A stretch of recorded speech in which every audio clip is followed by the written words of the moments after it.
27, 28। भाई देखी राजा इका बदतमीजी है। तोरा से कई बार कहनी कि हमार बाइक यूज मत कर।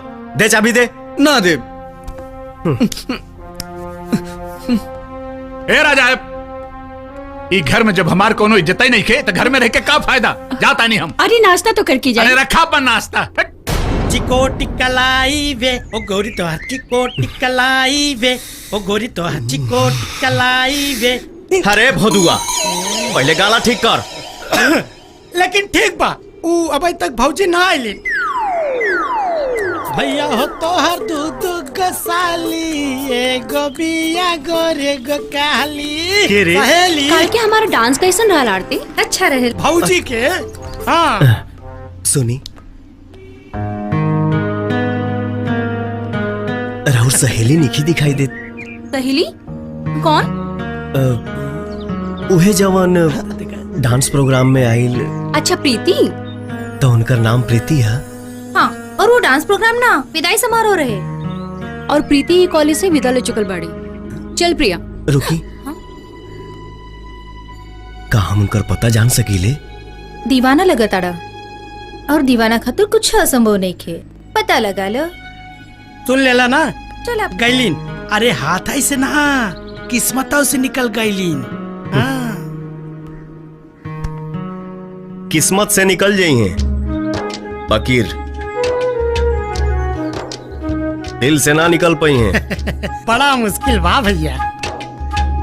मिल जाला जवन आसानी से ओकर ख्वाहिश के कराबा।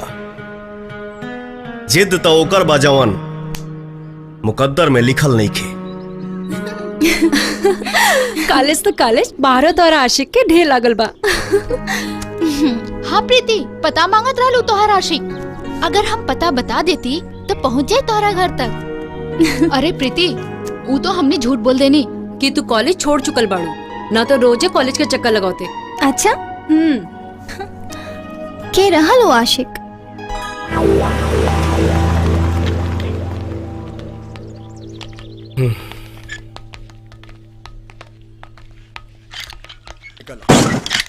क्या भंसल रे? हमार गाड़ी कहाँ गिरा देला? हमार गाड़ी पागल हवा का बुझात नहीं खे, आनर हवा का दिखाई नहीं खे देत। हमार गाड़ी गिरा देला, बहिर हवे का सुनाई नहीं खे देत तोहरा के। तोहरा से बोलतानी सुनाई नहीं खे देत का?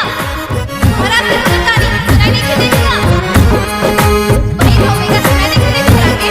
तोहरा से बोलतानी। रूपवा सुहाना मोर बानी का चिनार रे, सूरज ल जाला देखी सुर हो सिंगार रे।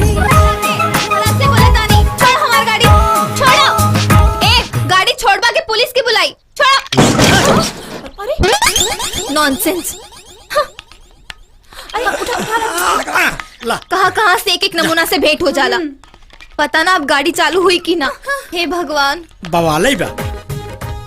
एगो बात कही भैया, तहर मुकद्दर के चीज बिया, न तो दीदार ना होई। का हो लोटा? और क्या? अरे टकरारे में तो मोहब्बत बरसेला। बदरी छा गइल बा, अब देखो बारिश कहिया होता।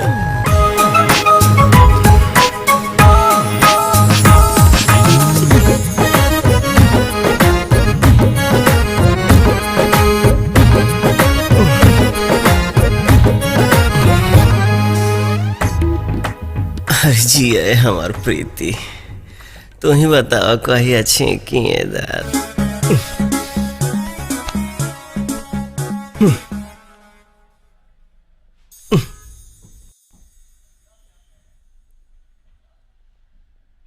ढेर सपना देखनी, अब सामने आवा हो।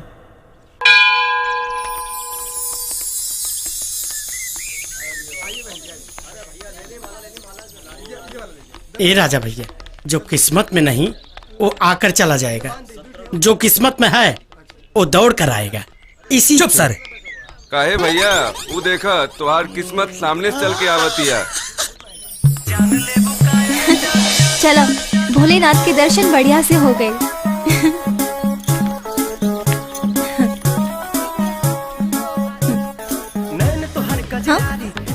प्रीति तो के हमार नाम कैसे पता? आशिक है, और आशिक खातिर इतना भी मुश्किल नहीं है कि वो अपने महबूबा के नाम ना पता कर सके। आशिक? ए मिस्टर, होश में तो बाड़ा ना तू?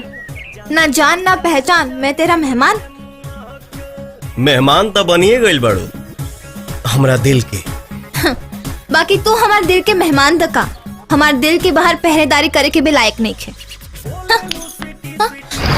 छोड़ो हमार हाथ।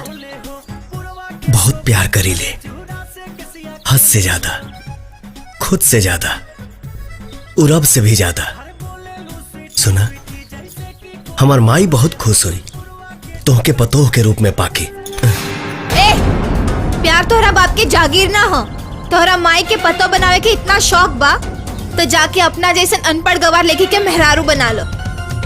तू भी खुश रहो और तोहर माई भी। एकरा आगे एक शब्द भी बोल ले तय अपन चेहरा ना पहचान पाइबे।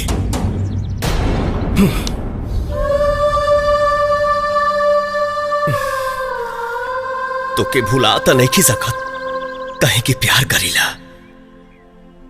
जब तक ते खुद चल के ना आईबे तब तक तोरा के हम पलट के भी देखनी तब मर्द के पैदाइश ना।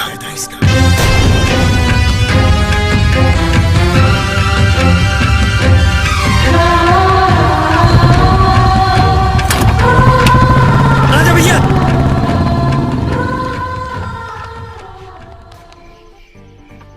होश में तो बाड़ा ना तू?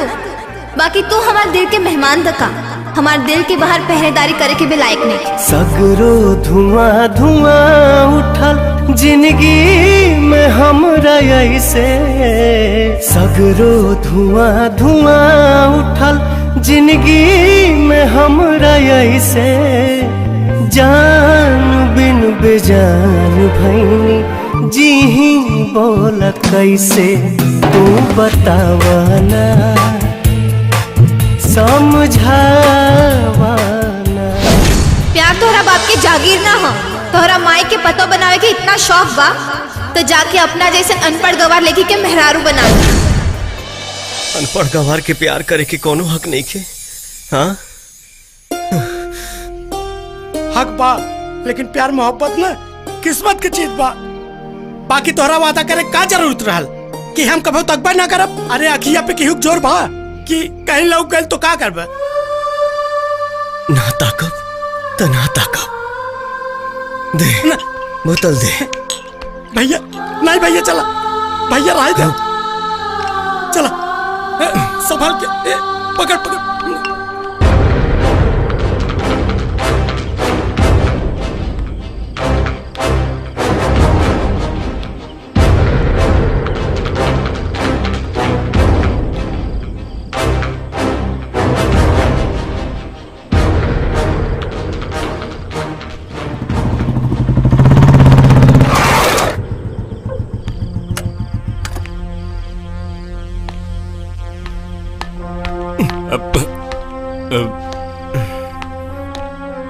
यार अनपढ़ गंवार खातिर ना, पढ़ल लिखल खातिर बा, समझ ल।